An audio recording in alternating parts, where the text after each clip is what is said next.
Hello, hello, test, test. Dear delegates, we are about to begin this webinar. So, please, before we start, if you can hear my voice loud and clear, please in the chat box in the conference room, say yes or say hi to me, showing that you are ready.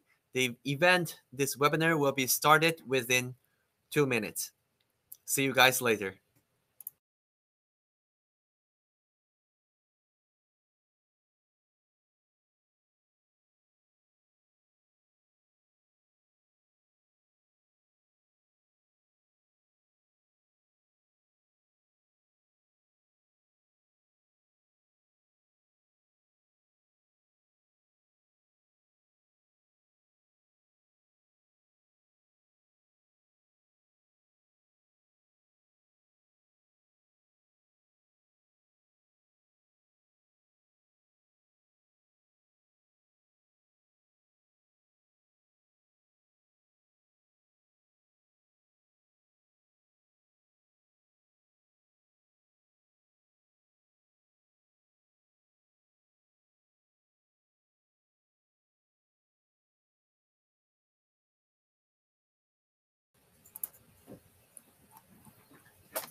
Hello, everyone. We're happy to welcome you all to join us today. The Eco Innovations for Efficient Plastics Production. It's brought to you by Ringer Events in partnership with Chenley Farm Machinery Works Company Limited. I'm Jack, your host for today's event. Today, we are excited to bring together professionals from various industries to learn about the latest technologies and trends in sustainable, environmental friendly production strategies as well. As we all know, the plastics industry has been facing increasing pressure to reduce its environmental impact. With this in mind, a growing number of companies have been exploring eco innovations and green production practice, resulting in a shift towards sustainable and energy saving production inputs that lead to lower carbon emissions. In this webinar, we will introduce the design and manufacturing techniques and processes that support green production in response to current and future market demands for eco-friendly products. Our agenda will cover topics such as product design techniques, injection molding for sustainable and large volume production, innovations in mold production, and the integration of biodegradable and recyclable materials into production processes. We also will discuss packaging and household product trends, as well as the challenges and opportunities in the plant design and management for green production. Before we start, we would like to thank all of you for joining us, and we encourage you to actively participate this webinar by posting your questions in the chat box later. We will have live Q&A sessions immediately following each presentation. Take advantage of this excellent opportunity to learn and interact with our industry experts. Talk about experts, let's have short rundown on our agenda of today. On the screen, you can see we have an exciting lineup of speakers today, starting with Dr. Satiranjit Koljol, an associate professor who will be sharing her expertise in the implication of eco-innovation practice studies.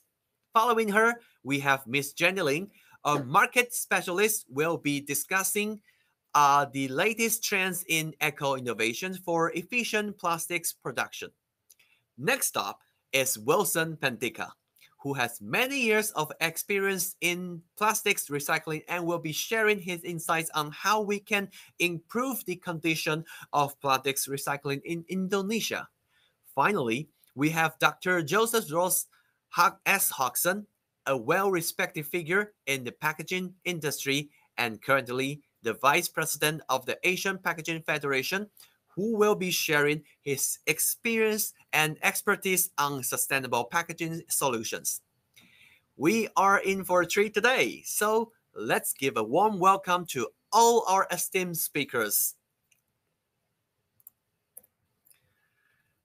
Before our live presentation, before we start, we would like to acknowledge and thank our business partner, Chenley Farm Machinery Works Company Limited. While I'm introducing Chenlifa to you, let's have a little website tour to Chenlifa, CLF.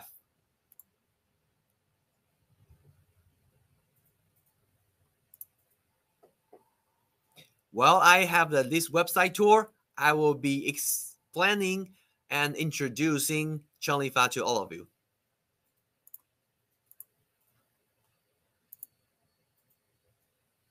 And by the way, during this webinar, at any time, any moment, even in this opening remark, you are so welcome to self-introduction, to introduce yourself, not only to you, introduce your company, your organization, and where you're from to me. I would like to see delegates introducing themselves and talking to each other. The networking is the point we have the webinar today. Now, back to Chenlifa. Chenlifa, or CLF, is the leading plastic injection molding machinery company in Taiwan and the best consultant as far as injection molding machines are concerned. CLF Chenlifa has accumulated over 55 years of experience and is known for its expertise, friendly services, and innovative spirits. Starting from small-size plastic injection molding machines through constant improvement and innovation for years, Chenlifa now has diverse models to provide complete plant optimization and provide global services too. From fulfilling production capacity, operation performance, integrated production line planning, to after-sales services, practical and economical customization, Chenlifa can create the best machine exclusive to clients. Chenlifa offers machines from 60 tons up to 5,000 tons to meet any needs. Machine customization and a full range of solutions from molds and other equipment to ensure efficient machine performance. Chenlifa machinery has excellent quality and sold globally over 40 countries. In Southeast Asia, Chenlifa operates offices in Thailand and Vietnam, and its team of professionals can assemble and conduct repair and maintenance services. Chenlifa also helps achieve practical and cost-effective customization and integrated production line planning of customers in Southeast Asia, upholding the spirit of pursuit, the excellence and sustainable innovation. Chenlifa has never halted its progress in the development of plastic injection molding technology. We were going to have one expert from Chenlifa, Jenny Ling, to be our speaker later. So, delegates, if you're very interested in injection molding machines or some eco innovation, please stay in the Jenny's speech and prepare your questions to her. All right. Now let's officially start our live presentation. As I mentioned a while ago, our first speaker, let's welcome to start our summit. We have our first speaker, Dr. Satiranjit Koljal, an associate professor and postgraduate leader at University Technology Petronas with a background in the corporate sector and certified training. She conducts training and consultancy projects for Petronas and other companies. Recently, she received an award for her innovation on Eco Drivex and Best Journal publication. To talk about the implications of eco-innovation practice towards plastic industry in achieving Sustainable Development Goals, SDGs, let's welcome Dr. Satiranjit Koljal. Doctor, you have the floor now.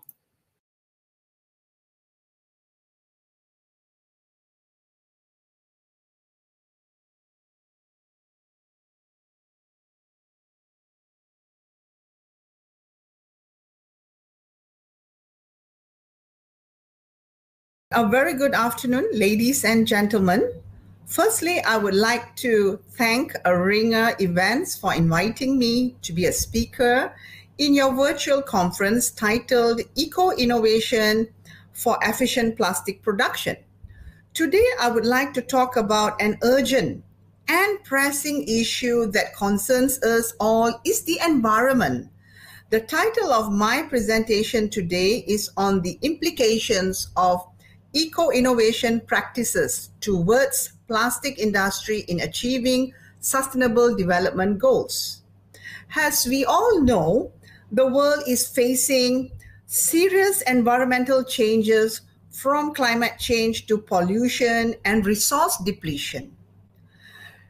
To address these challenges, we need to think outside of the box and find innovative solutions that support sustainable development goals. Therefore, I would like to introduce eco-innovation, where it can be one of the solutions to reduce the pressing environmental challenges that we are currently facing. I believe quite a number of you all would know about the Paris Agreement that was signed way back on the 12th of December 2015. And this Paris Agreement is a legally binding international treaty on climate change. And what happened was that it was signed by 196 countries during the United Nations Climate Change Conference, which was held in Paris, France. And the goal of this particular conference was to actually limit the temperature increase to 1.5 Celsius above the pre-industrial levels.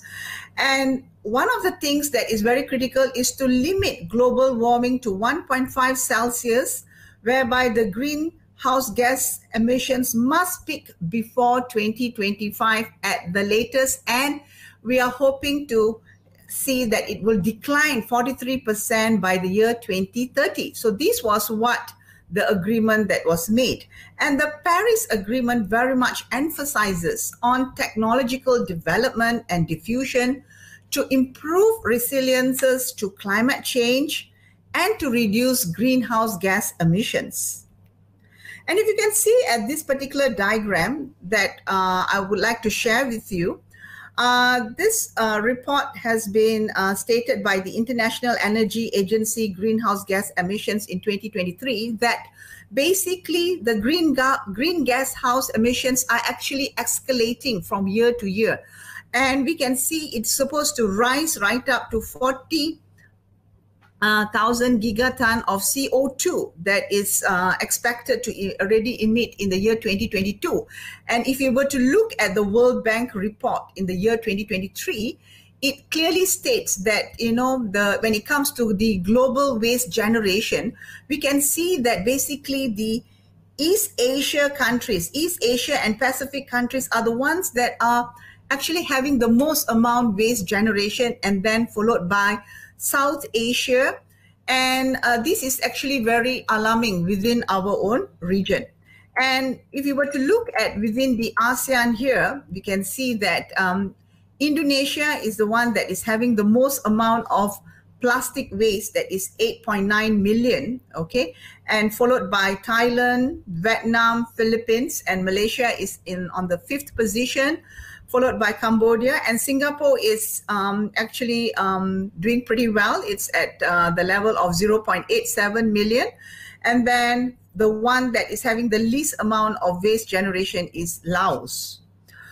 So from here, we can see, if you were to compare within the Asian countries here, Malaysia, Indonesia, and Thailand, we can see that the most amount of waste that is being produced here is actually food and organic kind of waste, which is actually amounting more than about 50% and above. But the second highest is actually coming from plastics, which is ranging from 13% from Malaysia, and in Thailand, it's like around about ranging of 17%, and in Indonesia, it's at 14%. So we can see here that there is actually plastic waste is actually considered to be the second highest amount of waste that is being produced. So this is actually causing a problem, whereby with all this waste that is going to the landfills, obviously there will be greenhouse gas emissions, which is one of the significant source of greenhouse gas emissions that countries will be facing. And majority of the plastic waste here ends up flowing into the ocean, which poses a huge danger to our marine and human life.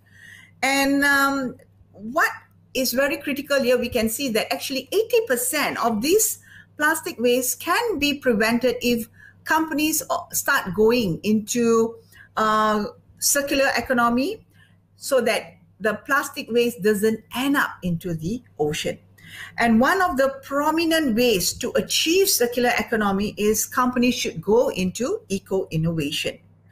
So here I would like to advocate in terms of eco-innovation, as I am actually doing quite a lot of research pertaining to this field, whereby eco-innovation, if you were to see at the definition, it basically encompasses any innovation that upon implementation, it is supposed to minimize negative impacts to the natural environment and also to basically enable the realization of economic gains. So it is supposed to be creating cost benefit analysis, giving cost benefit, plus obviously with all these new inventions that eco-innovation moves into, it is supposed to be something that is going to actually reduce the negative impact of the environment, and it provides also economic gains, which is going to be useful for companies. So why eco-innovation really matters here? So eco-innovation basically allows the value creation activities of firms to be undertaken in an environmental and economical, cost-effective, and in an efficient manner. So why we find that eco-innovation is very much needed to minimize all this projected waste, which I was mentioning to you and I showed you in ASEAN, which we hope to be reduced by the year 2025. That is to 43%. And eco-innovations are predominantly technologically driven. That is to come up with new products that are eco-friendly, or even looking in terms of production process, okay?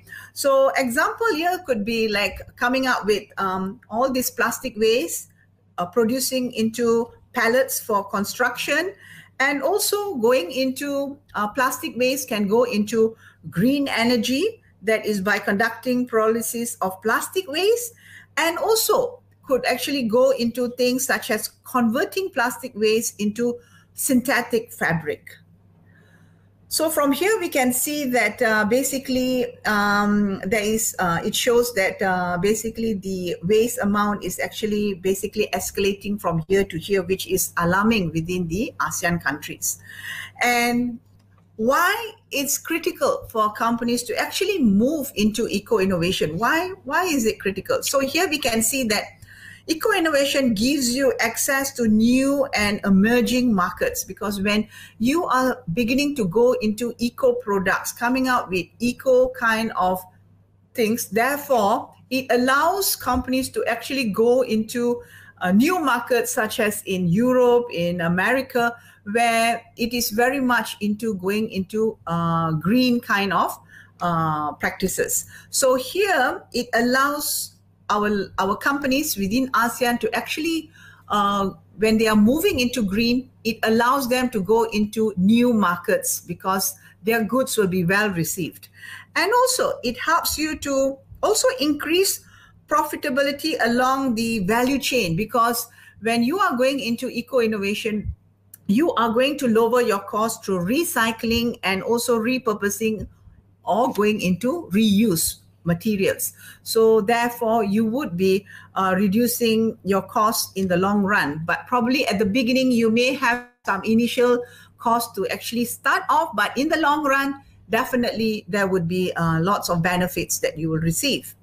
And nevertheless also it increases productivity and technical capacity, because here you can see that eco-innovation would provide you more new techniques in terms of going green, such as coming up with new production techniques such as pyrolysis of plastic waste.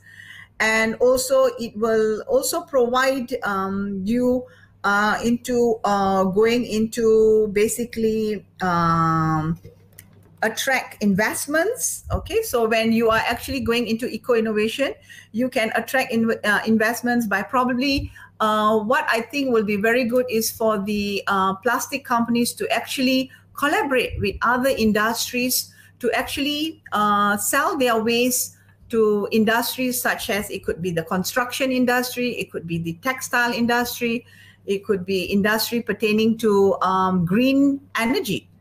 And nevertheless here, when companies are moving into eco-innovation, it also makes you to be a proactive company where you are proactively acting to ensure that the environment is being protected. So therefore, it actually gives you the edge whereby you are staying ahead of the standards and regulations. So, so these are things that companies can actually benefit when they actually go into eco-innovation. So here we can see that how eco-innovation benefits the plastic industry. That is where we can see you are able to utilize recycled plastics.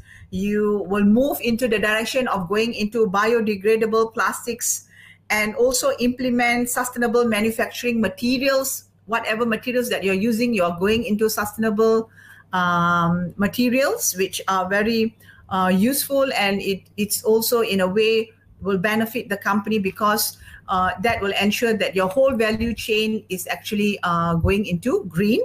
And also to promote reusable packaging.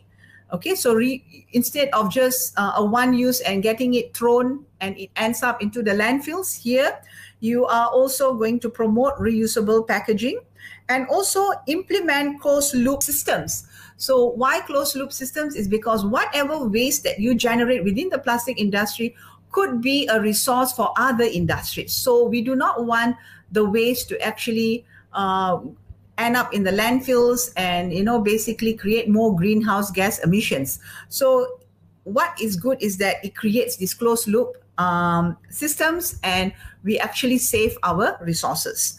And also, it will also, in a way, benefit by using renewable energy sources. Okay, so these are the beneficial aspects that eco-innovation will be able to provide to the plastic industry.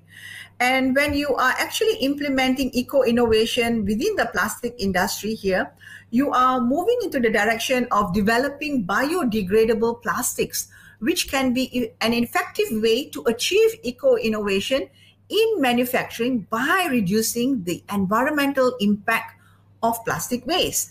And here, what is good is that when you actually move into this direction, obviously you will have to choose the right biodegradable material when you are actually doing your manufacturing, which means that there are several types of biodegradable materials which are available out there, such as polylactic acids, that is called PLA or PHA, and also you have the starch-based plastics.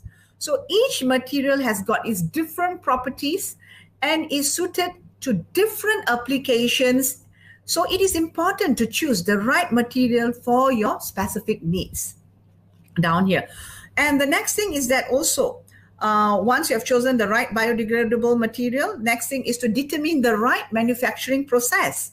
So in this context, a biodegradable plastic requires different manufacturing processes than traditional plastics. So it is important to determine the right processes for your specific material and application to ensure that you get the best results. And also, you need to make sure that you also conduct testing and analysis. Once you have kind of developed your biodegradable plastic, it is also important to conduct testing and analysis to ensure that your quality and performance standards are there. And this can actually help in terms of basically involve testing for strength, durability, and biodegradability. So these are things that you need to test to make sure that it is up to international standards and it's basically ready to be used out there. And the next thing is also to implement eco-friendly disposable methods here, whereby biodegradable plastics need to be disposed of properly to ensure that they can also break down into the land. And also it is important to educate consumers and implement eco-friendly kind of disposable methods, such as compositing or recycling. And this is to basically to ensure that the biodegradable plastic don't end up in the landfills or definitely we don't want it to end up into the ocean. Okay, and from here I would like to also discuss in terms of how eco-innovation actually in the plastic industry, if companies of the plastic industry move into the direction of eco-innovation, how does it actually support the sustainable development goals? So we can see here when we talk about the goal 3 here, the goal 3 of sustainable development goals basically looks in terms of good health and well-being. So when plastic companies or manufacturing companies doing plastic goes into eco-innovation, you are going to actually produce products that ensures good health and create also good health and well-being. So this is what basically eco-innovation is able to promote in goal 3. And plastic industries will be able to produce products which are biodegradable plastic, which does not create any harm to the land and also to the sea life. So in other words, plastic companies are able, who goes into eco-innovation, will be able to support goal 3 in the context of coming up with products that will promote towards good health. And when it is the next goal, which I could see eco-innovation can support the sustainable development goals in the plastic industry, is at goal number 8, which looks in terms of how it can provide decent work and also economic growth. And this is where you can see that by going into circular economy and coming out with new ways of producing biodegradable plastics or things which will be more eco-friendly here.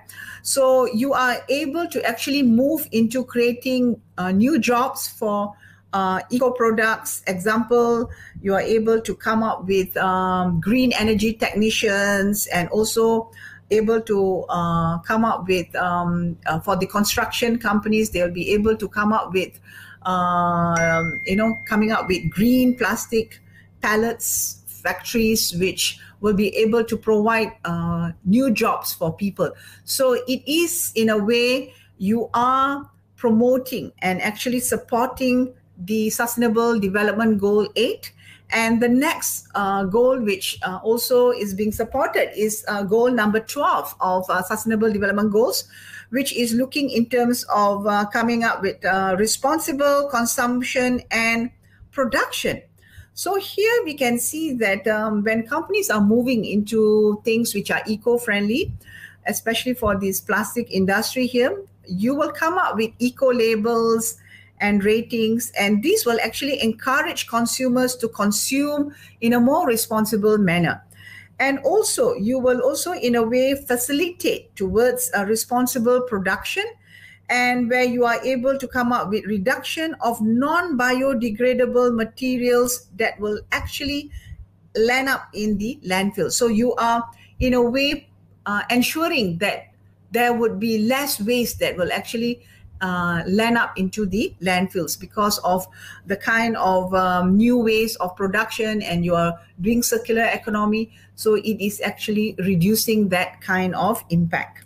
And the next thing is that for goal 13 of Sustainable Development Goals, which looks into climate action, so companies that are going into eco-innovation for the plastic industry will also be able to lower the greenhouse gas emissions, where you will be able to come up with cleaner production techniques that will actually lower the greenhouse gas emissions by reusing plastics that doesn't end up also in the landfill. So you are, in a way, promoting and propagating towards reducing climate effects. Okay, so that is goal 13.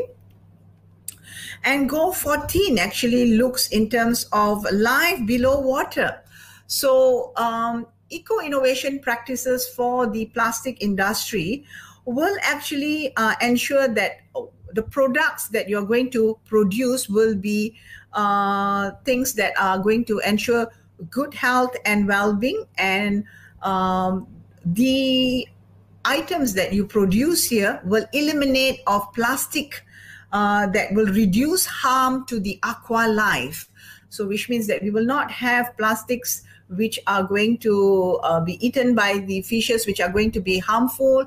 And obviously we people will be eating the fish, which will actually be causing harm to our health.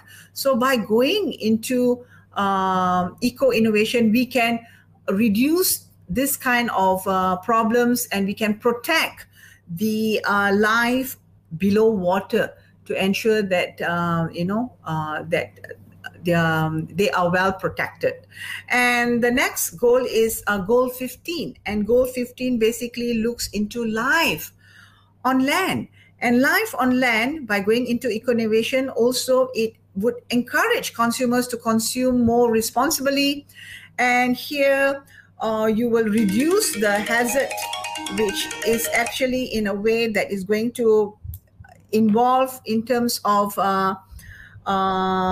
things which are considered to be hazard and non-hazardous materials, such as carbon monoxide, and also reducing in terms of particular matters. So in a way, you are helping to actually protect the life on land by going into eco-innovation. And for goal 17, eco-innovation would also promote goal 17, which is looking at partnership for the goals. So partnership for the goals here, which means that how plastic industry can actually create partnerships with other industries to ensure that the waste from plastic industry can be of resource for other industries, which could come in the it could be the construction industries, it could be the textile industries, it could be the green energy industries, that plastic industry can actually form partnerships which will benefit both parties. So also I would like to share, as what I was mentioning to you, that basically I do conduct several research in the area of eco-innovation. And one of the research that I conducted here is looking at eco-innovation, how it actually impacts the firm operational performance. And it is a study on looking into our Malaysian oil and gas companies. So from our findings, we found that eco-innovation allows value creation activities of energy firms to be undertaken in an economically cost-effective and in an efficient manner. So this is where we find that from our findings, we find that energy firms that develop pollution prevention capabilities to processes eco-innovation can basically find a good improvements in the quality of their product, their service quality. And this is where it would encourage towards an output which will result towards cleaner and higher quality of final product service. So obviously, eco-innovation benefits companies tremendously, which our findings kind of indicate that. And next thing is that these are all my publications in the area of eco-innovation that I would like to share with you all. And I would like to conclude my presentation down here is eco-innovation is not just about developing the latest innovation that leads towards achieving economically cost effectiveness in an efficient manner. Instead, eco-innovation is the responsibility of every businesses towards creating a sustainable future. It is about changing our behavior and our mindset to reduce waste. Thereby, we find that it helps in terms of controlling emissions and pollution levels. So here I would say that eco-innovation has to be a way of life to be a way of business. So with that, I would like to end my presentation with questions. And please do email me at satire@utp.edu.my if you have got any questions that you would like to pose to me. Thank you very much.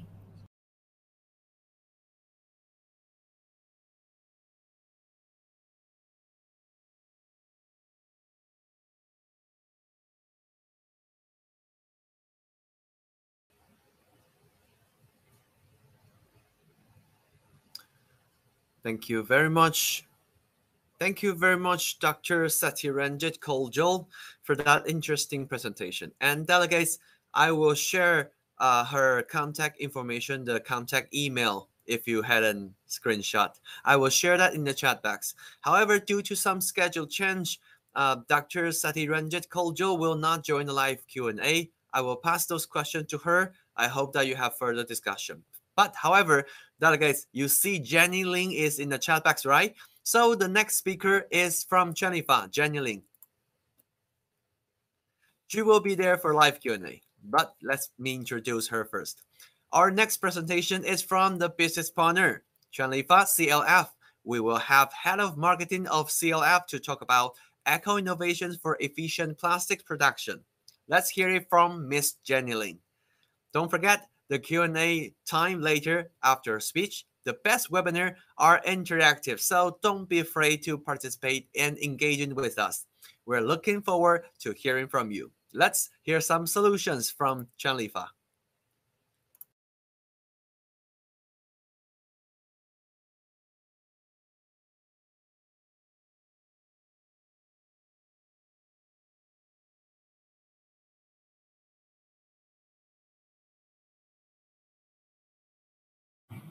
Good afternoon, everyone. I would like to welcome all of you and thank you for joining Eco Innovations for Efficient Plastic Production. I'm Jenny Ling from Chanlifa Machinery Company, which is one of the leading Taiwanese brands of plastic injection machines. Today, I'm going to talk about innovative injection molding system for efficient plastic packaging productions. Here's the outline of my presentation today. We'll start with the market overview, focusing on the plastic packaging industry and how injection molding technology is creating an impact. Then, based on our observation, we'll look at some opportunities and challenges.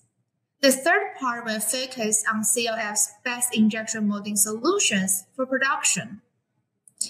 Lastly, we'll look at some successful application stories where we share how our clients have benefited from our injection molding solutions. Among all the plastic applications, the plastic packaging market has been predicted to grow rapidly in the next few years. According to a report from market research, the packaging segment dominated the injection molded plastic market revenue in 2021 and is projected to be the fastest growing segment from 2022 to 2030. This is due to a number of factors, including the rising need for long-lasting and non-toxic packaging materials by industries including food and beverage packaging. Moreover, based on another report on the global injection molding machine market, Asia Pacific is projected to see the highest market growth in the coming decades due to the rapid industrialization and urbanization in China and India. It should be followed by North America and Europe. With this prediction of sustained market growth in plastic packaging in ASEAN, we identified three main trends. First of all, with the growing environmental awareness, the circular economy has been a goal of every manufacturer. Green factory and green production have become an inevitable responsibility of all manufacturers engaged in plastic production. Not only because of government policy, but also due to a consumer's preference to protect the environment. There is no way to go but speed up to make changes to achieve the eco-friendly goals. For a plastic packaging manufacturer, using recycled material, selecting energy-saving machine, and optimizing the production process could be a way. In order to conduct those eco-friendly options, the development of technology would be important, which is our next point to share. Secondly, the new technology is a way to achieve maximum benefits. Nowadays, plastic injection molding machines are constantly evolving with new technological advances, which make them more user-friendly. Moreover, this could solve the shortage of labor force and can save energy. For example, the injection process with single-step recycling presents a solution that enables mixed and flaky recycled material to be used in injection molding. Therefore, the manufacturer can directly use mixed recycled material with extra processing, which could lead to higher costs. Another example of technological development is automated manufacturing. From injection, immold labeling, assembling to packaging, all use machines to replace manpower. However, not only it brought new high-tech machines, but also the innovative technologies have spurred the market growth. Lastly, ASEAN is a region that has been attracting investments from foreign companies. The low factory cost and sufficient labor force are two of the advantages to expand business here. However, with the growing awareness of protecting the environment and adoption of innovative technology, the cost of operation is higher than before. To achieve a balance, select the most efficient solution to your business has become a challenge. Next, there are three opportunities and challenges that we need to be aware of. Sustainability, product features, and the efficient innovation process. First, let's look into sustainability. Nowadays, green production has become an important and trendy issue in the factory. More and more manufacturers are focusing on saving energy and environmental conservation. Even more, some countries and global companies have announced the environmental-related policy or have taken responsibility in business development toward this goal. How to find the balance among sustainability, cost, and product quality is a challenge to manufacturers. In plastic packaging, the use of recycled material is the ideal way to produce. Using recycled material or adding specific percentage of recycled material into the production has become the common way to produce environmentally friendly plastic products. It can bring sustainability and circularity to the business. For example, around 90% of plastic pellets are manufactured with recycled plastic materials, which include HDPE, PP, PE, HDPE, and others. However, using 100% recycled materials or adding crushed recycled materials, there is a need to be aware of the product quality, as this might cause defects in the appearance of the product. Other than recycled materials, another way to keep it sustainable is using servo motors to replace the traditional ones. Moreover, with the electric plasticizing system, the machine can save on energy even more. Based on our experience, the injection molding machine with servo motor and electric plasticizing system can save at least 50% of energy. Also, it could raise efficiency and decrease product cycle time. Next, product features is also a key factor. Here, we can look at two product applications. For logistic plastic packaging product, plastic pellets or plastic crabs, lightweightening is a trend. The problem is, these products are still big and wide in size, so they need to be made with large injection machines. This means that OEMs prefer to buy large equipment with small clamping forces or exchange smaller screw or injection units, which could save cost. Also, to reduce the product weight while keeping the strength of structure has proven to be a challenge. However, the development of new tech material such as MuCell has been able to solve this problem. In the area of plastic packaging products such as food containers, There are some key points to note in terms of creating opportunities. Since one of the primary considerations in packaging for food is to ensure the cleanliness of product quality, the electric plastic injection molding machine would be the first choice. However, the product diversity in small amounts has become a challenge to manufacturers since with the frequent mold changing, the convenience and faster changing process should be a concern. An injection molding machine that can adopt multiple mold production will be a great solution. Moreover, whether it be for the production of plastic packaging or logistic products, we notice that the diversity of product design is an opportunity too. More and more manufacturers would like to discuss their new product or mold design requirements with us. These requirements have become wider, spanning multicolored, as well as new product shapes or structures. The last point of view we want to talk about is the efficiency and innovation process. Through the optimized process of plastic injection molding, you can decrease the cycle time, then achieve high stability and high performance. In order to make this happen, the selection of the plastic injection machine is important. The conformity of mold is a significant factor that most manufacturers will not be aware of. A mold which is too old or does not match the machine could need more time for cooling. Moreover, if the product is large and heavy, the cooling system of the machine is also important. Another way is the high flexibility of customization.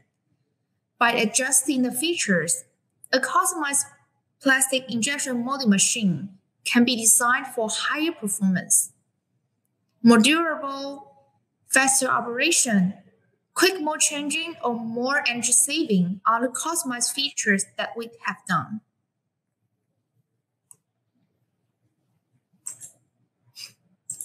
For the third part, we will introduce Chenlifa's best injection molding solutions for plastic packaging production. But before we go to that part, let me give you a brief background on Chenlifa Machinery Company. Our company was founded in China and Taiwan in 1966. We have accumulated over 55 years of experience in plastic injection molding machines. Through around 200 co-workers, we sold over 15,000 machines and served more than 1,000 companies all over the world.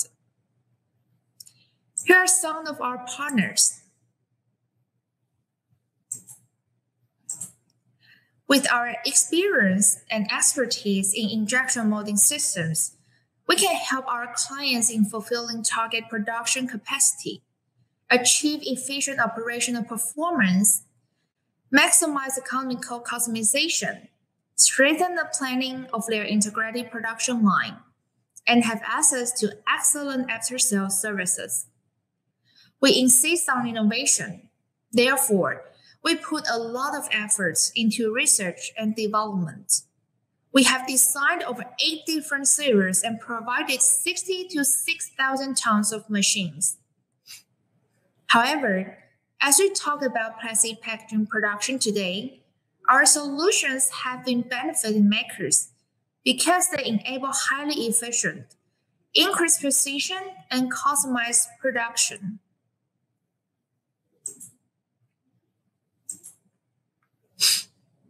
Let's watch a short video first.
To continue, as plastic packaging production, there are two series from Chalifah that we would like to present to you.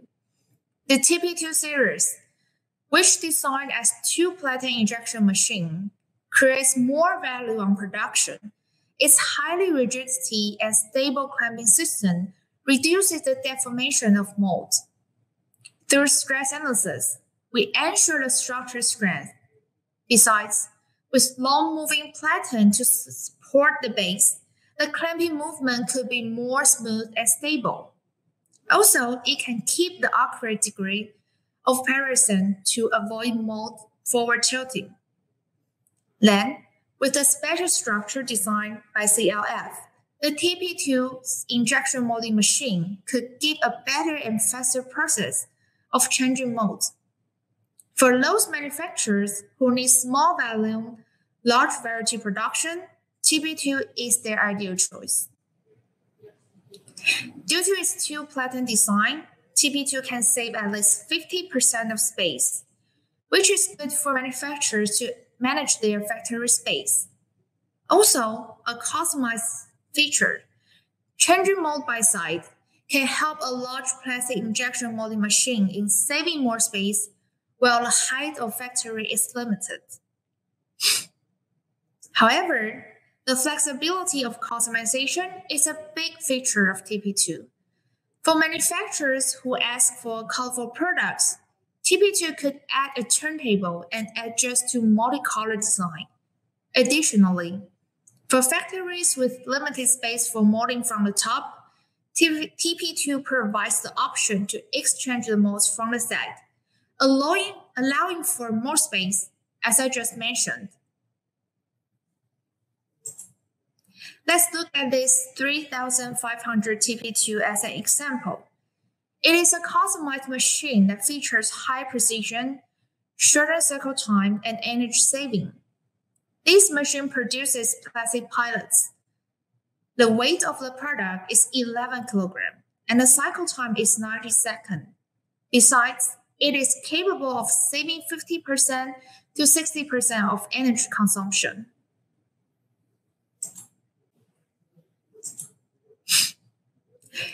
Here's also a short video to share with you about this machine.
The next machine that we would like to recommend is the TX series. TX is a 5-point toggle mechanism plastic injection machine. With its structured and optimized clamping motion analysis, TX achieves high speed and stable operation. The structure is connected by 4-3 plates, which leads to high rigidity. As a high-speed driven injection molding machine, the TX series is recommended for smaller plastic packaging, such as food containers, which requires high productive. Besides, it can add energy saving system or other feature customization to make it more efficient and valuable.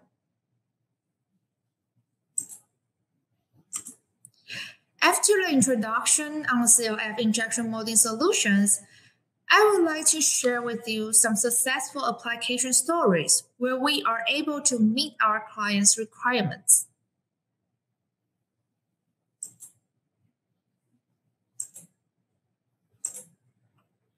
A Taiwanese company that produces plastic pilots and plastic crafts used our 3500 TP2 injection machine.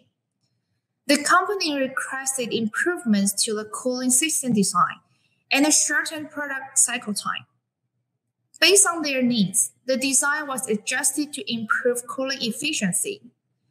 Testing yielded positive results, with a decrease of approximately 40% in cycle time and ability to produce an 11 kilogram plastic pilots in 90 seconds. Besides, with servo motor and electric plasticizing system, it can save energy by around 50 to 60%. With the great result, the company has already booked another this year. Here's a short video to share with you about the machine.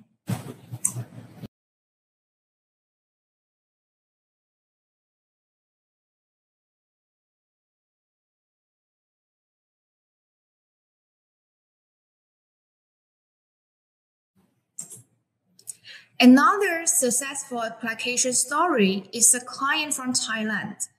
The company also manufactures plastic pilots. In this case, the client has bought 3000 TP. By selecting the design of double circuit system, it raised the efficiency of the process.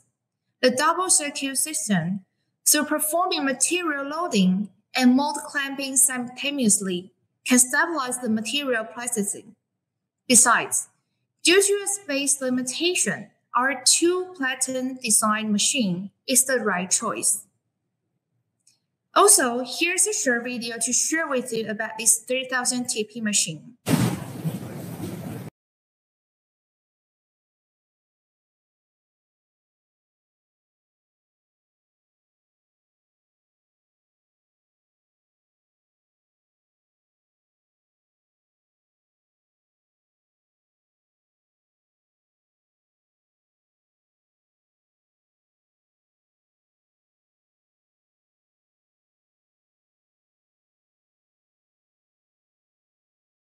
The client has cooperated with CLF almost 10 years.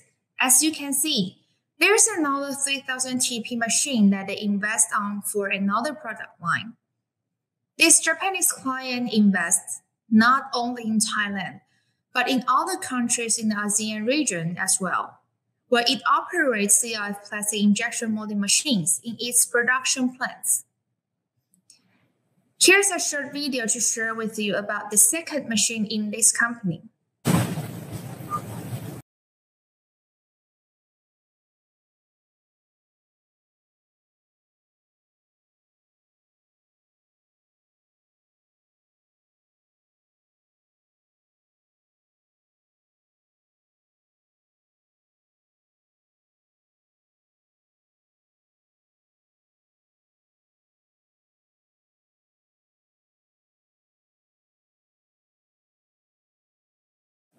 Next, another relationship is what we have this company in Malaysia, which is a leading brand of plastic pilots and other products. They ask for a machine that is customized towards reducing cycle time and one that uses a double circuit system. Moreover, with an electrical charging system, it can improve the stability of the machine and shorten the cycle time, then reach its great productivity. The company has bought a 950 TP2 for auto parts, and then they bought this 3000 TP2 for plastic pilots last year.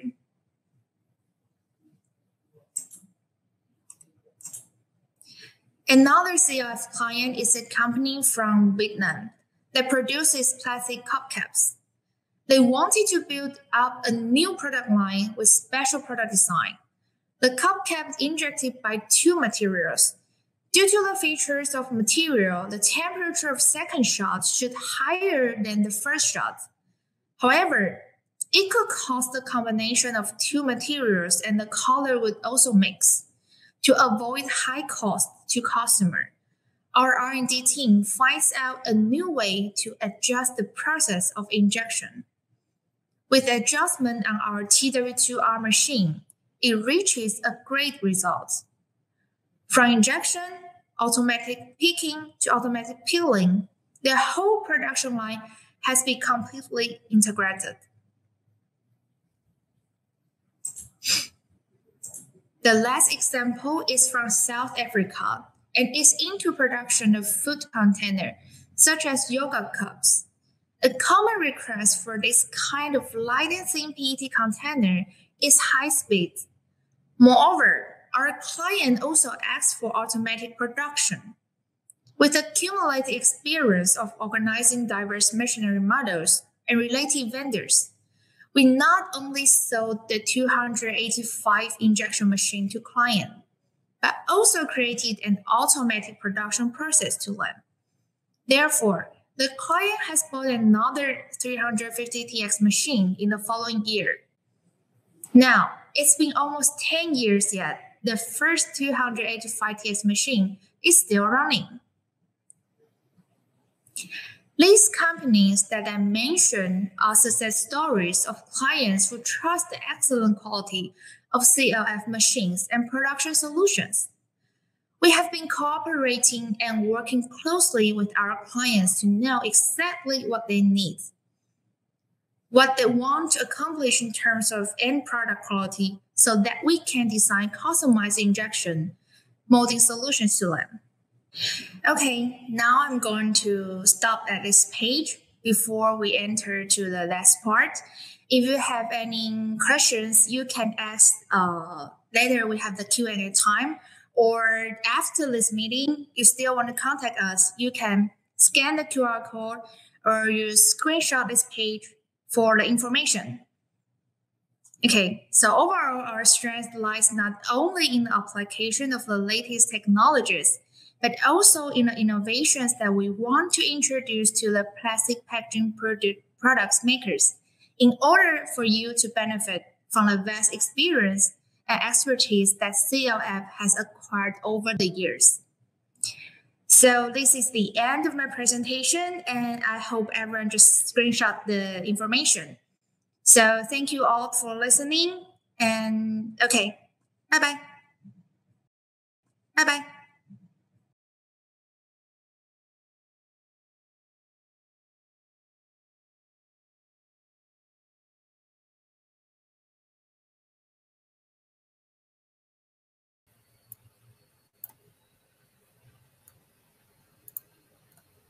Hello. Yes, this is very informative, and I love the videos very much, Jenny. So, delegates, yes, as we see, there are many questions already. Now we're going to the live Q&A platform. Let's welcome Jenny. Come back to the live platform and go to the Q&A. Jenny, please turn on microphone and camera and join the Q&A platform. Oh, I've published one. Yeah. Anyway, yeah, Jenny, would you please go to the right hand side, the Q&A mode? There's a question list there. You can publish them one by one. Any question, you can give a short feedback, or you can give a full answer to that. Delegates, no worries. We can always contact Janeline. I will copy paste the contact information she just showed in the last final slide in the chat box. Jenny, shall we go to the first one? Okay. Let's see. This one. Good one. Okay. Is there any specific requirements for recycled material content that can be fit to the injection molding machine, especially for those in the packaging sector? Well, this is a great question. Based on our experience, if the recycled material is flaky or mixed, the screw could have wear and tear. Therefore, we usually suggest our client who uses recycled material to select bimetallic screw, which is more abrasive. All right. I hope that answered your question, Mr. or Miss Delegate. Let's go to the next one, Jenny. Okay. Let's see the next one. In the meantime, delegates, I want the questions keep coming, so ask more questions to Jenny. Next one, Okay, Jenny. this one. What are the advantages of CLF's multicolor machines compared to those of other brands in terms of reducing production cost? Well, first of all, I want to explain one thing about this question. Basically, the multicolor or multi-material plastic injection machine can save more production cost than the normal ones. So no matter what brand it is, it should help manufacturers to save cost. And then in terms of our multicolor machines, there are three main features. First, we have three different structure of machine. They are outward toggle and two platen design machines to fit clients' needs. Secondly, it can move the nozzle space to match many kinds of mold, which is suitable for client to change the mold. And then the third one is our special design of turntable can avoid it from falling. Besides, the turntable can move 180, 120, and 90 degrees, which is high precision and good for clients who want to produce like 3 or 4 colors. That's wonderful. And let's go to the next question, please. Okay. Let's see this one. Can CLF injection molding systems be integrated into existing or traditional production lines? Will there be major adjustments needed? Yes, we have developed a standard machine to different applications. However, we can also help our clients to adjust the design of machine. For example, we adjust the position of robot hand and operation side due to existing production line.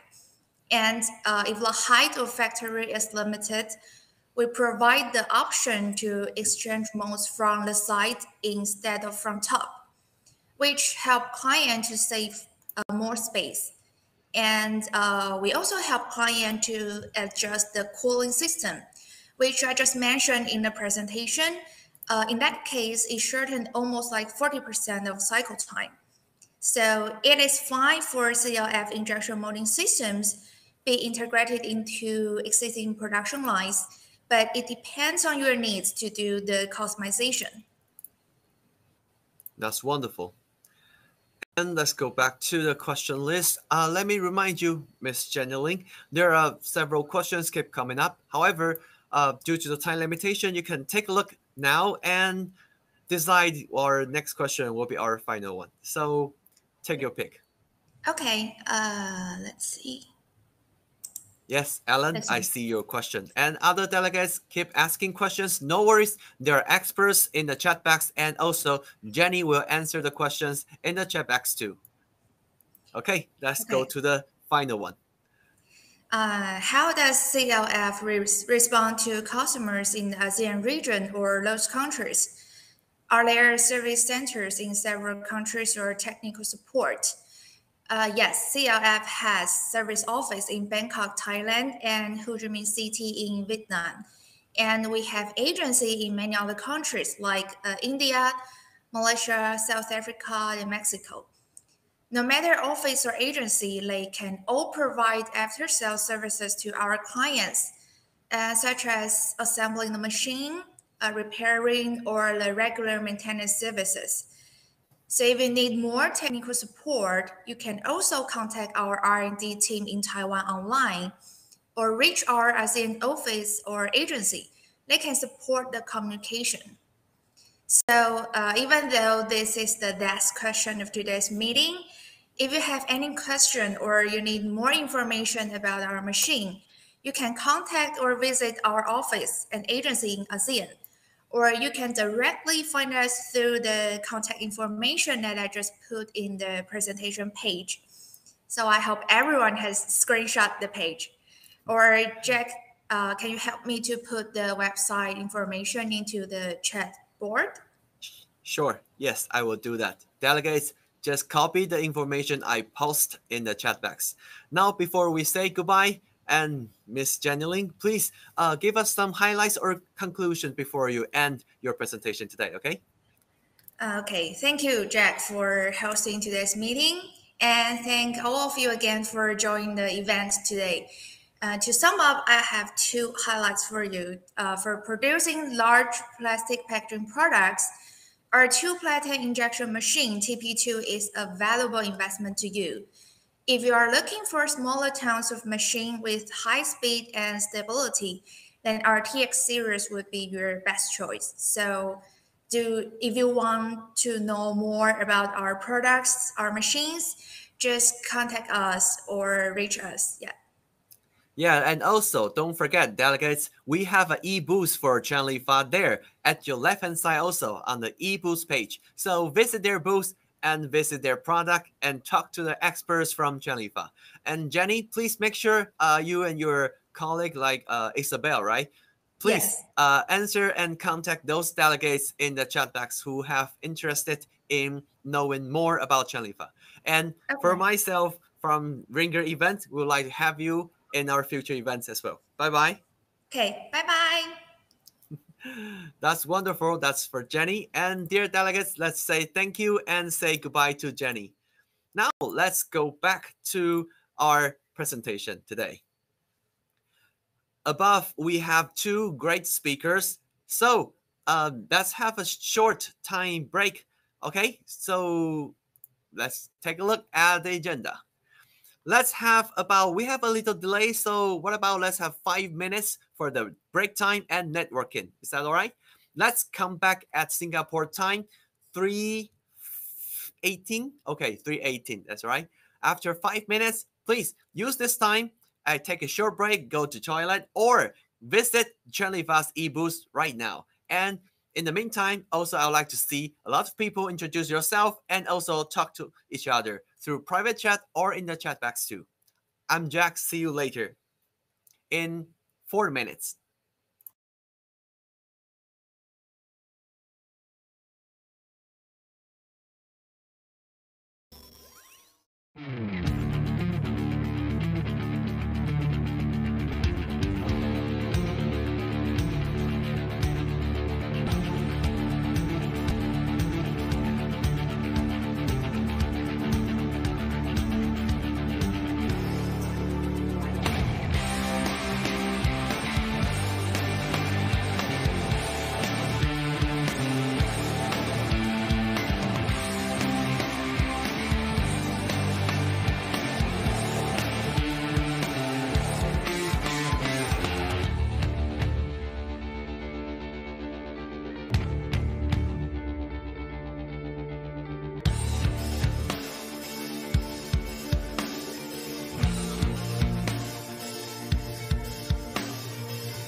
All right, delegates. If you can hear my voice loud and clear, please in the chat box now say hi or yes to me. I'm Jack, your host for today's webinar. This event, after the short break time and the networking session, will be restart again.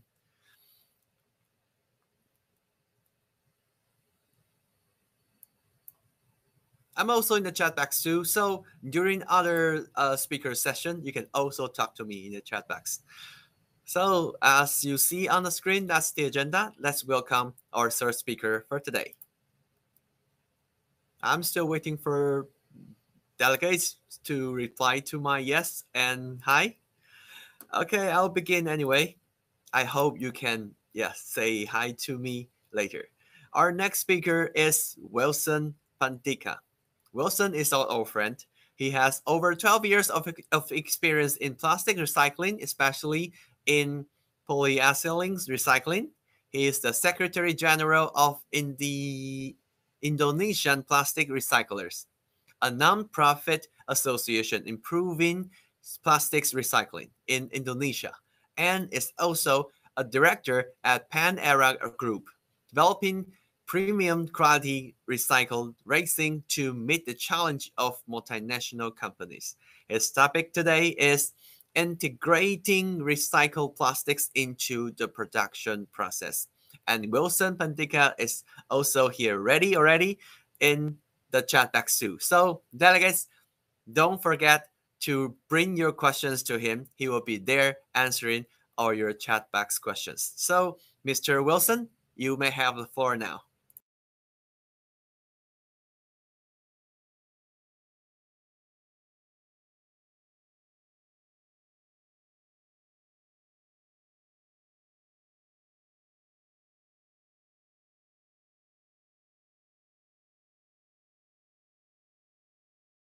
Hello, everyone. Good afternoon. Thank you for tuning in. And I would like to firstly thank to Ringer as well for having me here. My name is Wilson Pandika. Today, I'm wearing two hats. Firstly, as the Secretary General of Indonesian Plastic Recyclers, and secondly, as the Director of Panera Group, a recycling company, which I will also introduce later in this presentation. So today I will cover the topic of closing the loop on plastics waste, incorporating PCR resin in production of injection molded goods. So without further ado, I'll go to the next slide. Firstly, I would like to introduce our association. It is called IPR, or Indonesian Plastic Recyclers. It is a non-profit association that comprises of plastics waste recyclers in Indonesia. We officially established in 2018, although prior to that, we have been gathering together all these plastic waste recyclers in Indonesia many years before that.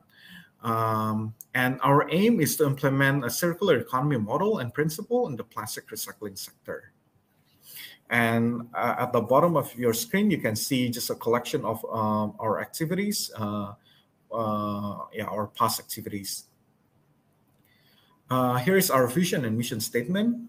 Our vision is to aim to contribute to the environmental sustainability by driving the implementation of circular economy by means of developing the recycling of plastics in Indonesia. And to do that, we try to improve the recycling of plastics in Indonesia by building synergy between government and business owners. So the keyword here is collaboration. We always try to promote collaboration among the many stakeholders in the circular economy of plastics, starting from the waste pickers, the collectors, the recyclers for sure, and then the converters, the brand owners, and finally the users. We do this to increase the rate of plastics recycling in Indonesia. Today's presentation, for example, is a way of our association to promote more people and more companies to use recycled material. Okay. I will try to give a very short summary of the plastic recycling condition in Indonesia. It started way back in 1970s. its primary drive for people, for business owners to do this plastic recycling has always been, until now, the economic benefit that is gained. Because there is cost-saving potential that can be achieved from using recycled material. And for some, they can also gain the economic benefit from doing so. One very important aspect that I have to mention is that the recovery of recyclable waste, as well as the primary segregation, is heavily dominated by informal sector. It is, I think, more than 90% of the recyclable plastic is still recovered by the informal sector. And this nature of the feedstock supply affects the condition of plastic recycling industry, because this will, I will explain later, this will impose a number of key challenges for us recyclers. Okay, so moving on, what the challenges are. Firstly, the relatively high raw material price. So with the primary segregation being done by humans in the informal sector, although it is the most versatile, that you can ask these waste pickers to do the segregation as instructed, which is actually more versatile than having automated sorting, for example. It is, however, not the most efficient. And with the long supply chain and convoluted supply chains, until this recyclable plastic reaches the factory floor of recyclers, it makes the price of the raw material relatively high. That's the first aspect. And the second aspect is the relatively high contamination level. This is, of course, caused by the absence of segregation from source. So there is no separation between recyclable waste and non-recyclable waste that is destined for a landfill. This causes the plastics, which is actually recyclable, to be covered by a high level of contamination. And to achieve a high quality product out of this relatively dirtier raw material, we require more thorough and aggressive cleaning, and therefore the operating cost will be higher. So these two aspects will lead to the relatively high recycled resin price. This is very important because with the relatively low virgin price that we are all facing at the moment, this puts a very tight limit on how much room we can operate in as recyclers in Indonesia, because as I explained earlier, the primary drive for doing this plastic recycling is still the economic benefit. Therefore, it is very hard and very challenging to sell this recycled material at a price point higher than the virgin price. Therefore, the virgin price, which acts as a ceiling, is putting pressure on the recyclers. With regards to the topic of today regarding the injection molded parts with incorporating the PCR materials, thankfully, due to the nature of the process itself, which requires not so stringent quality demand, it is possible to achieve up to 100% of recycled content in the production of the injection molded parts. Of course, it is also a matter of how homogeneous and how clean the recycled material is. But practically, it has been achieved for many years, and there are a lot of plastic recyclers in Indonesia that can supply the resin for injection molded parts. With that being said, there are a number of higher value markets at the moment which are trying to incorporate the recycled material in their production. For example, for consumer goods packaging, for lids, caps, and so on. And also from the automotive sector, which are trying to use the recycled material, which is more quality demanding. It is not as easy as lower quality demand items. But the spirit of the Indonesian plastic recyclers is always to unlock the new market, and we are trying always to overcome those challenges. Okay, next, regarding the market itself, according to the Ministry of Industry, roughly 8 million tons of plastics is being consumed in Indonesia annually. And according to the Ministry of Industry as well, the amount of plastic recycled is about 1.2 million tons. However, we believe that the actual number should be higher than this due to the nature of the plastic recyclers in Indonesia, which are small to medium enterprises, and sometimes they are just not recorded in the system. And what are the other driving forces and the hurdles for the market for the recyclers? Firstly, 2025, as we all know, is just around the corner. Why is it important? Because it is a milestone year for many MNCs, multinational companies, pledging sustainability actions. Therefore, a higher and new market will be established. But it is still, of course, a matter of how us plastic recyclers can overcome the challenges to supply for these MNCs, because it's not as easy as supplying to a lower end market. Then the hurdles. Firstly, of course, the influence from the relatively low virgin resin price. Secondly, the sluggish EPR implementation in Indonesia. It was announced in 2019 that we are going to have an EPR scheme. However, after that, COVID came, and then therefore the promotion of that EPR was hindered, was slowed, and therefore a lot of MNCs did not know that the government has already issued the EPR scheme for them to follow.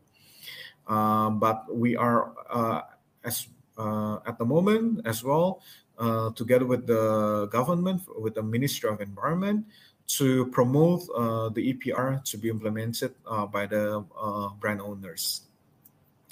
And lastly, with the same waste management practice being kept, that the recyclable waste and the non-recyclable waste are not segregated, and they're all mixed up together, it causes the recovery of recyclable waste to be limited to what the informal sector can collect. So depending on the material types, there are some that is facing shortages of supply. There are some who are facing oversupply. But like everyone can see at the top, the plastic consumption is 8 million tons, and the recycled plastics is still way below what is consumed. So there are still a lot of room to grow. But it's just a matter of how we can all collaborate and collect more plastic that is now going to the landfill to be recirculated into the economy, making it a true circular economy. And next, I would like to talk about further about the three most recycled materials in Indonesia. Firstly, being polyethylene. There are about 800 to 900,000 tons of installed capacity for the PE recycling annually. It is thanks to the relatively wide downstream application with plastic bags, garbage liners for the industrial films, construction films, footwear as well, and some low-end household goods, and now recently as well, consumer goods bottle application is being added. Due to this relatively wide application, that makes the capacity in total for PE is the highest among all types of plastics in Indonesia. It is quite stable, relatively, although there are some segments which are not as good as it used to be. The bale price is downward trending due to the pressure from virgin PE price. Therefore, the recyclers are forced to buying the bale price at relatively lower price. So next will be PP, polypropylene. Annually, there are about 400,000 tons of installed capacity for PP, with the primary downstream market being the injection molded items and woven bags. The demand recently weakened, and the bale price plummeted.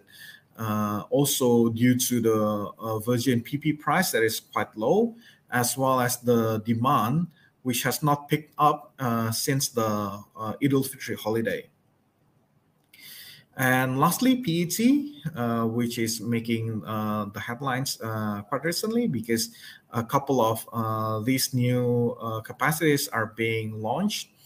With these new capacities, of course, surely they will increase the demand. And fortunately, the supply, the availability of the bottles have also improved recently compared to the times during the lockdown. And there are already a handful of factories in Indonesia who are able to provide food grade rPET for bottle-to-bottle application. The total installed capacity will be somewhere around 350,000 to 400,000 tons annually. Okay, next, I would like to introduce our company. It's called Pan-Era Group. We are an Indonesian organization with strong background in plastic recycling, and we focus on implementing the highest standard in quality environmental management system. The history of our organization dates back to 1987 when we first started as plastics waste crusher and trader. Now we have evolved to one of the largest PE recyclers in Southeast Asia with capacity of about 50,000 tons annually right now. And we have plans to add more capacity in the future. We have also rolled out our PP offerings, recycled PP offerings, that is made from 100% post-consumer recycled waste. Our brand is called Ethylene. It is our premium quality recycled polyethylene and polypropylene. We have a range of RHDPE, RLDPE, and RPP for a wide variety of application, namely injection molding, blow molding, blown film, extrusion, and so on. And we can also cater to specific requirements from our customer. We can formulate our pallets to be to replace the virgin plastic that is currently being used in the production by our customer. So, and you can also refer to our homepage that you can see at the bottom of the screen. So I think that is all from me for now. I'll be available to answer if there is any question. And once again, I would like to thank you to Ringier for having me, and thank you everyone for your participation. Thank you.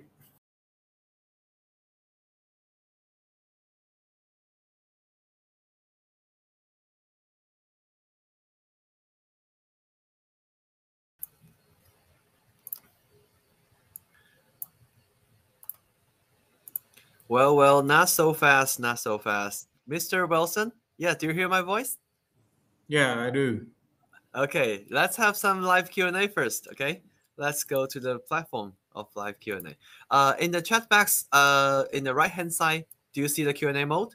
Can you please select the Q&A mode, and you can find out there will be 4 questions there ready for you. Pick anyone you would like to answer first.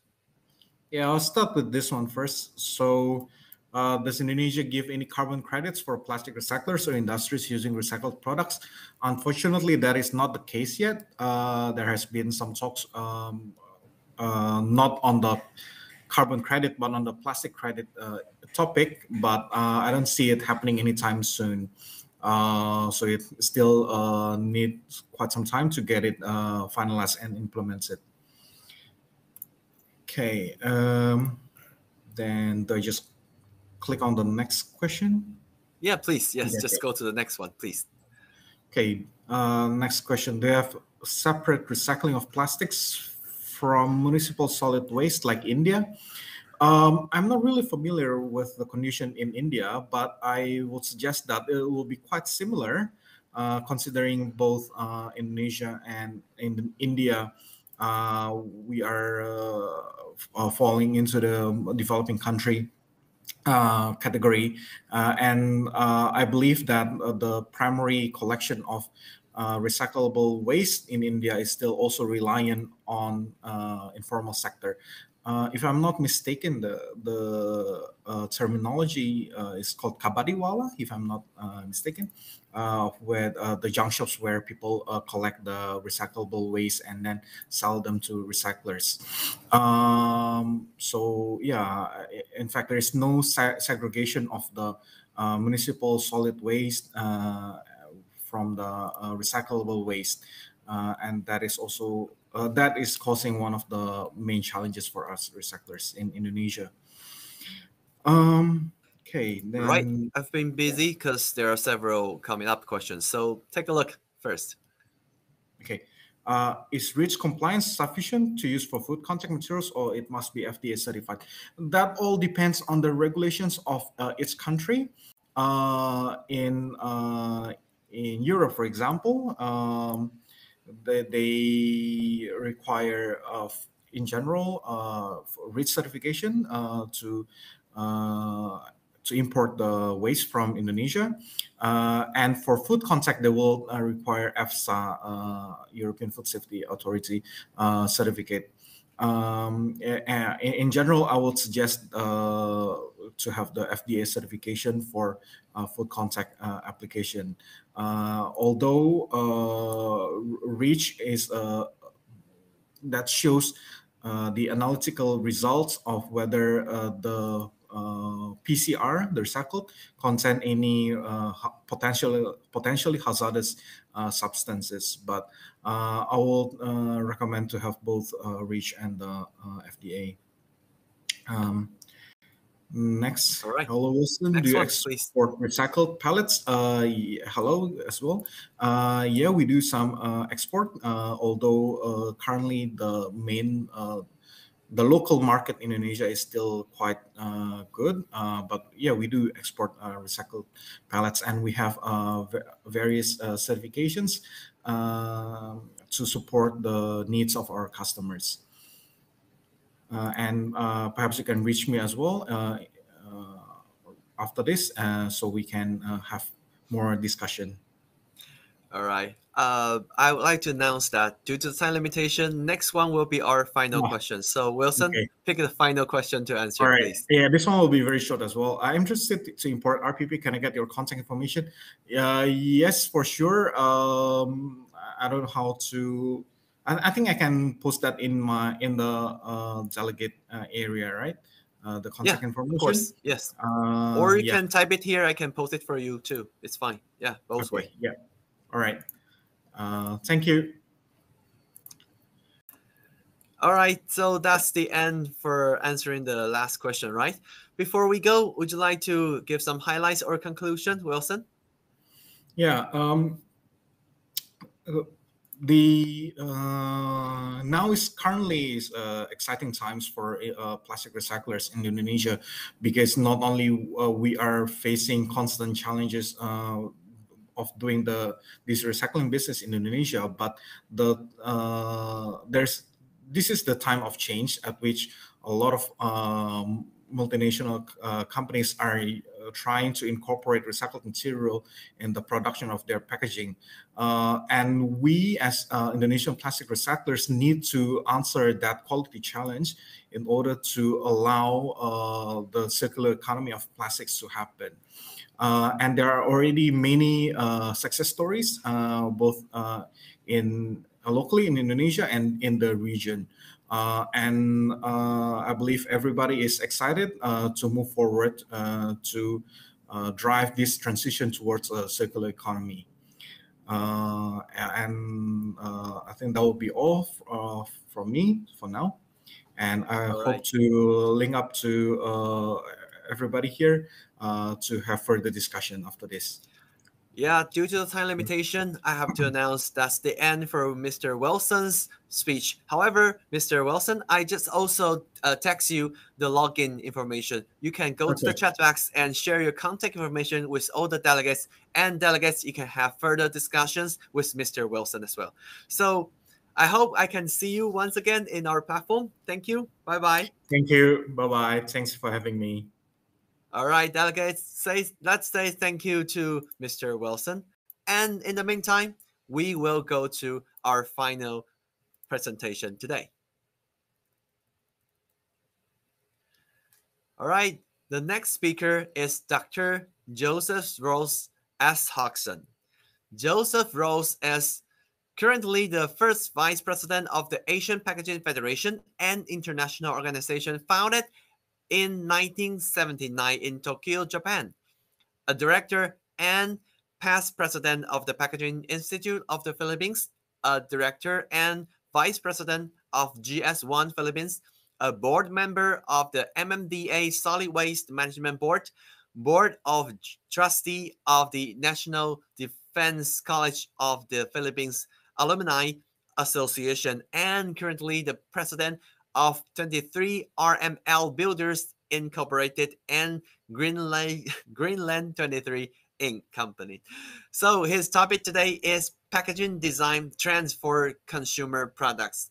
Also, Mr. Dr. Joseph Rose Hodgson is also our old friend. So let's give a warm welcome to the speaker, Dr. Joseph. Joseph, you have the floor now.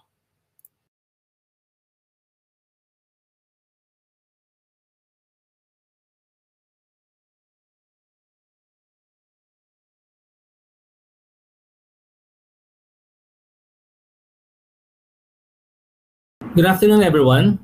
Thank you very much for attending today's webinar on eco-innovations for efficient plastics production. I'm Dr. Joseph Ross S. Hodgson. I'm the first Vice President of the Asian Packaging Federation. I'm based here in Manila, Philippines.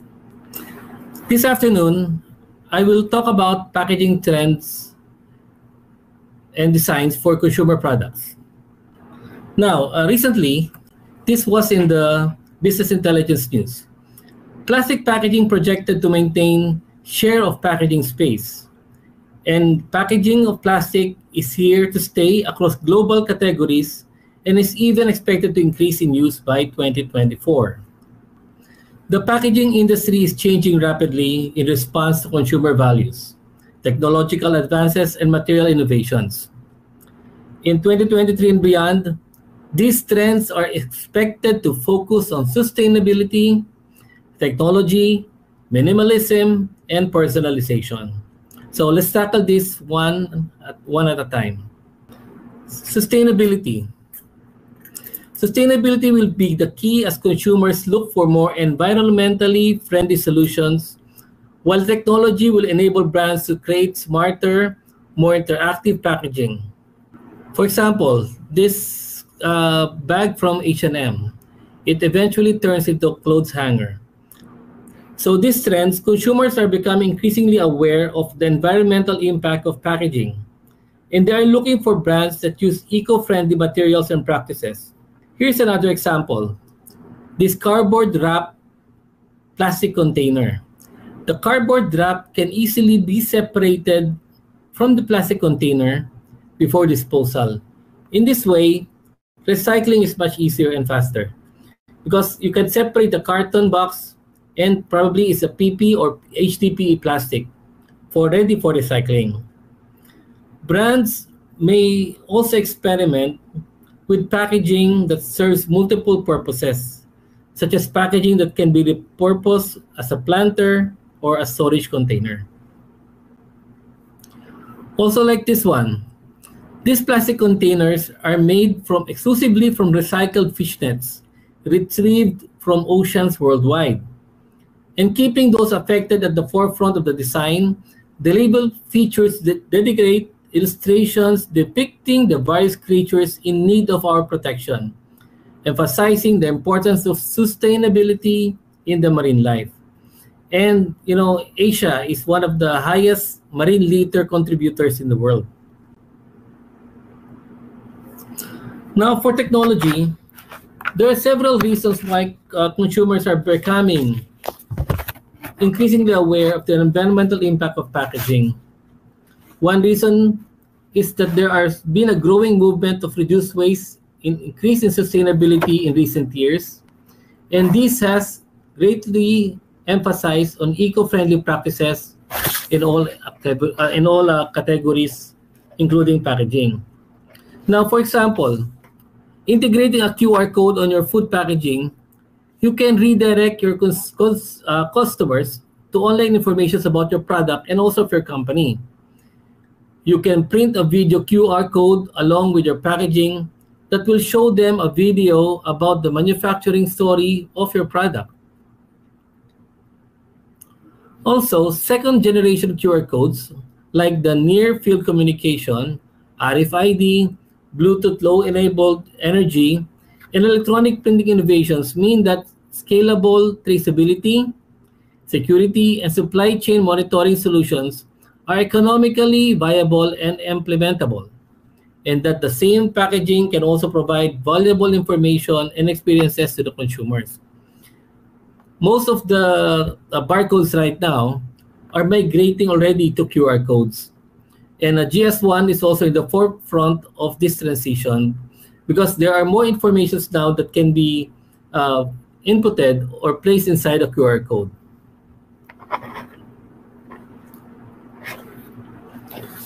Next is being a minimalist. Minimalist is still a huge trend in food packaging. Some of the packaging industry has drifted away from the extravagant and clustered designs and has embraced simplicity with clear labeling and packaging approach. Sometimes being simple is elegant, being simple is nice. Keeping the design simple and minimal not only makes the packaging look clean, elegant, simple, and refreshing in the eyesight, but it also reduces the cost, especially in the manufacturing process. For example, like this example, it's just a plain white pouch with black printing. So the process of the printing, you minimize all the other colors. So it helps also in sustainability. Now, the fourth one is personalization. Up to now, personalization is a big thing. Personalized packaging has created a buzz for quite a years. And while it may have seemed like a fad, there are signs that this is changing. In the last year, we have seen many companies and brands start to explore the value of personalized marketing, and in market niches where this is relatively a new idea. This is why personalization, packaging, messaging, or even the products themselves is so potent. Receiving something with your name on it invokes arguably the most personalized and emotional relationship of all. And that's your relationship with your family and the packages you receive, especially during the holidays. But out of all these trends that I mentioned earlier, the biggest trend right now is how to make your packaging green. Sustainability in plastic packaging. In a survey recently published by the Institution of Chemical Engineers have voted plastic as the 6th most important chemically engineered inventions and solutions of the modern era. So, it's very, very important. We had plastics only for the past 60, 70 years where it was invented. But they come with a problem. You know what? Starbucks in Korea, they started to eliminate disposable cups. They started with 4 stores in South Korea. Initially, these 4 stores, and eventually up to the 23 stores in Jeju Island, they will be able to save about 5 million cups. They are the first to fully complete the shift to reusable cups as part of the market's commitment to eliminate the single-use cups at all stores by 2025. So as I mentioned earlier, the operating 23 stores in Jeju will eliminate approximately 5 million disposable cups annually. Here's also an example of reduction in materials, wherein just minimizing a 20% of your plastic content in the 80 plus million bottles of Advil that they are producing. Just minimize the weight and thickness. It saves a lot of plastic usage. Here, they said it's about 500,000 pounds of plastic that will be saved. And for us in the packaging industry, we know that polypropylene provides an environmentally friendly alternative to PET. An example here is a replacement of PET with PP bottles. A kilogram of PET allows for a production of about 37 bottles. But if you change it with PP, because it is stronger but has lighter weight, now a kilogram of PP can now produce 44 bottles. So that's an increase of about 20% plus percent. So lightweight material, reduce the bottle weight, therefore we reduce the plastic waste.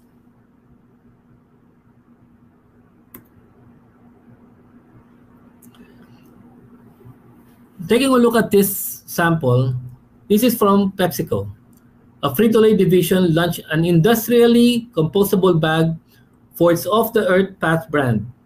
The fully compostable bag, which is made of non-food, plant-based material and produces about 60% fewer greenhouse gas emissions, was launched in the United States at select retailers, including Whole Foods Market.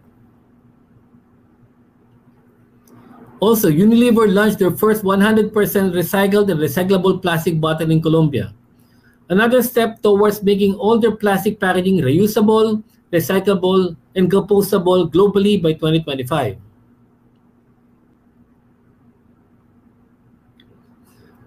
Numerous Pepsi-branded products will be bottled in 100% recycled polyethylene terephthalate bottles in 11 European markets.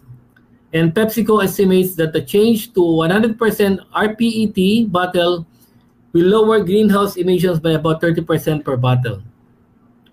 As I've said earlier, the biggest trend in packaging is how to make your product or packaging green. Now, commitments of these big brands that I mentioned earlier, Nestle, Unilever, PepsiCo, Danone, these are the big multinational companies. And all of them, they want to reduce their packaging and make it reusable, recyclable, and compostable all by 2025. That is their target.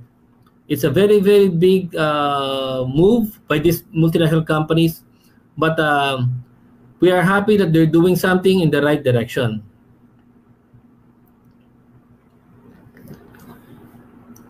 Here, I will be showing a short video in a while on how to communicate our sustainability better.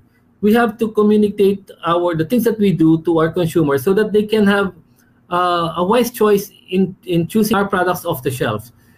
The consumers are now very, they're educated and they're matured enough to know that our company or our packaging either helps in the environment or does something to minimize the waste production that we are all have this worldwide problem that we have. So let us shortly watch this video. Ferrero Rocher is a delicious multisensorial journey into pleasure, where packaging is integral to that experience with its iconic, transparent box shape. Today, Ferrero Rocher will start to enrich that experience with something very precious. A new eco-designed box, starting with its most iconic ones. This new journey towards more sustainable packaging is part of the Ferrero Group commitment to make 100% of its packaging reusable, recyclable, or compostable by 2025. The new boxes are now made from polypropylene, which enables easier recycling globally. Each box has less plastic, so once the implementation will be complete across the entire Ferrero Rocher box portfolio, the full impact is estimated at approximately 10,000 tons less plastic used. Also, the new boxes have at least 30% lower carbon footprint. Naturally, all this ensures the same high product quality as always, preserving all the enjoyment and taste that everyone loves. So, discover the journey towards more sustainable packaging for a more precious experience. I hope that was clear in the communication of how we can show our customers the sustainability that we want to emphasize, and that our companies are doing something to help out in the environment. As you can see, as I've shown earlier, the trends in packaging, they're not too many, but most of this boils down in making our really our products and packaging acceptable to consumers and making them green and environmentally friendly. That is a trend that we see going on right now, and probably in the next few years before we see another innovation in the world of packaging. Now that is something that we will look forward to, and I'm sure that our packaging engineers or our scientists are doing things that will help reduce costs, reduce the usage of materials, improve in the quality of materials, and eventually keep the products cost down and have an environmentally friendly products after. And I hope that I was able to share with you some of my thoughts in the packaging trends that are upcoming. Again, this is Dr. Joseph Ross Soxon. Thank you very much for listening this afternoon. Have a nice day, and hope you enjoyed the rest of the webinar. Thank you very much.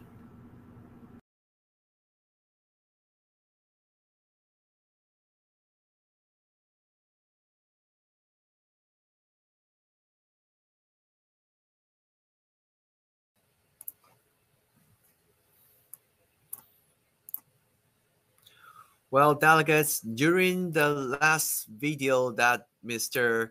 Dr. Joseph Ross Hodgson just sharing, he texted me that he will not be able to join the live Q&A, but he would like to keep contact with all of you in the chat box. So leave your questions there. He will see them, and he will have further discussions with all of you. Okay, now let's go to the final slide of this webinar. As we draw to a close, we would like to thank all of our speakers who share their expertise in today's summit, and to Chenlifa especially for being our partner in this webinar. Also, the experts from Chenlifa is also in the chat box. I just see them chatting with other people. So go to the network page and find the experts from Chenlifa, ask your questions to them, and also have further discussions, or maybe pay a visit to their factory or plants there in the Southeast Asia too. Anyway, we look forward to collaborating with all of you again in the near future. Most of all, Ringer Events would like to thank all our participants, and we would like to appreciate your feedback as well. So please click the feedback form on the screen. You can see on the left-hand side, the feedback form button on the menu at your left-hand side, and tell us what you think about this webinar. For other information or you have more questions, please email us too. The email is on the screen right there to Ben, our leader planner of this webinar. So at the end, on behalf of Ringer Events, we hope that this webinar is able to help you establish new business contacts. We look forward to seeing you in our next future events, next summit, next conference. Until next time, take care, everyone. Bye-bye. I'm Jack. Have a good day, delegates. Bye-bye.